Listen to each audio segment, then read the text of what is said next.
Hello guys, आज हमारी maths की क्लास में मैं आपको गुणनखंड और गुणज में फ़र्क बताने वाली हूँ। हमारे एग्ज़ाम्स में, स्पेशली हमारी टीचिंग एग्ज़ाम्स की पैडागोजी जो आती है, उसमें इन दोनों में से डायरेक्ट क्वेश्चन पुट अप कर लिए जाते हैं।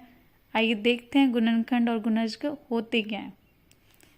गुणनखंड होते क्या हैं? जैसे कोई हमें संख्या दे दी जाती है, तो हमें उस संख्या को कितने प्रकार से हम लिख सकते हैं, और उसे लिखने में जितनी संख्याएं हम यूज़ करते हैं, वही संख्याएं हमारी उस पर्टिकुलर संख्या के गुणनखंड कहलाती है। आइए देखते हैं। जैसे 6 के गुणनखंड में बोला गया है कि 6 के गुणनखंड बताइए, तो मैं आपको बोलती हूँ 1 से स्टार्ट करके लिखना शुरू कीजिए। 1 से कीजिए 1 मल्टीप्लाई 6 और मल्टीप्लाई हमें ऐसे करनी है कि वही संख्या हमारी मल्टीप्लाई करने के बाद आए। ठीक है, 2 मल्टीप्लाई 3 6, 3 मल्टीप्लाई 2 6। और जब संख्या रिपीट होने लगे तो उसके बाद हम उसे छोड़ देते हैं, या हम तभी तक ही इसके मल्टीप्लाई करते हैं। ठीक है, अब इसमें देखिए 1 2 3 6 आया, इधर भी 6 3 2 1 है, तो हम संख्या को सिर्फ एक बार लेते हैं, तो हमारे 6 के गुणनखंड हो जाएंगे 1 2 3 6। ठीक है, समझ आया? आप और भी किसी संख्या के साथ लेकर आप ये ट्राई कर सकते हैं, और ये बहुत इजी होता है, आप इसे ज़रूर प्रैक्टिस करें।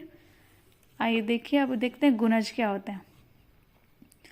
दी गई संख्या में गुणन से, अगर हमें कोई संख्या दे दी गई है और बोला है आप इसके गुणज निकालिए, तो उसमें जितने हम गुणन करते हैं, जितनी बार हम उसमें गुणा करते हैं, उससे हमें कितनी संख्याएं प्राप्त होती है, जो हमें संख्याएं प्राप्त होते हैं, वही उस पर्टिकुलर संख्या के गुणज कहलाती है।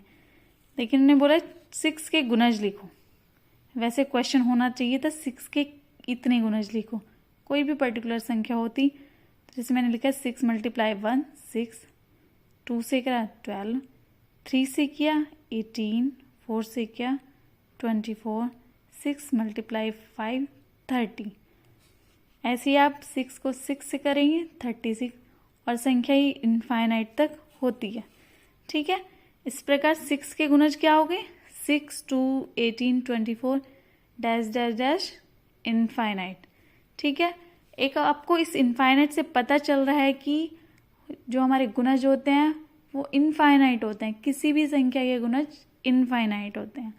आइए अब हम इन दोनों की प्रॉपर्टी चेक करते हैं, जो हमारे डायरेक्ट क्वेश्चन पूछे जाते हैं, जहाँ से देखते हैं।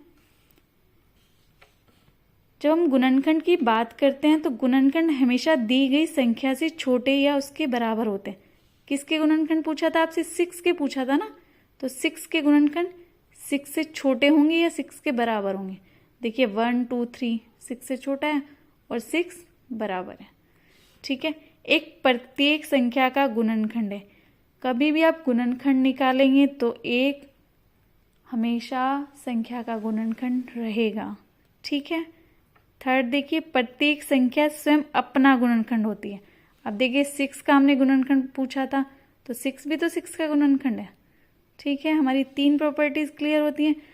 फोर्थ देखिए, गुणनखंडों की संख्या परिमित है। अब क्या 6 के गुणनखंड ऐसे हैं कि जिन्हें हम काउंट नहीं कर सकते? ऐसा तो नहीं है। 6 के गुणनखंड कितने हैं? 1 2 3 6, 4 ही तो 6 के गुणनखंड है। तो इसलिए जितने भी हमारी संख्याएं होती हैं उनके गुणनखंड, या आप कह सकते हैं फैक्टर, हमेशा सीमित होते हैं। ठीक है, आइए गुणज को देखते हैं। प्रत्येक गुणज संख्या से बड़ा या उसके बराबर होता है।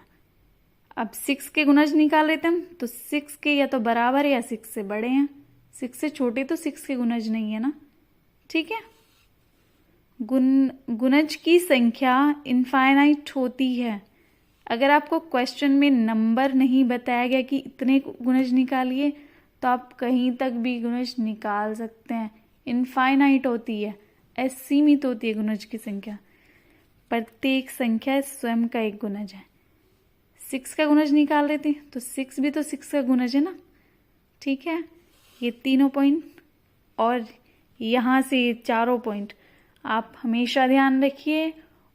बेसिकली आपको गुणनखंड और गुणज के बीच में जो डिफरेंस होता है उसे ध्यान रखना होगा। फिर आप इससे जुड़े किसी भी सवाल को कभी गलत नहीं करेंगे। प्रैक्टिस करते रहिए और वीडियो अगर अच्छी लगे लाइक करें, शेयर करें, सब्सक्राइब करें। Thank you so much.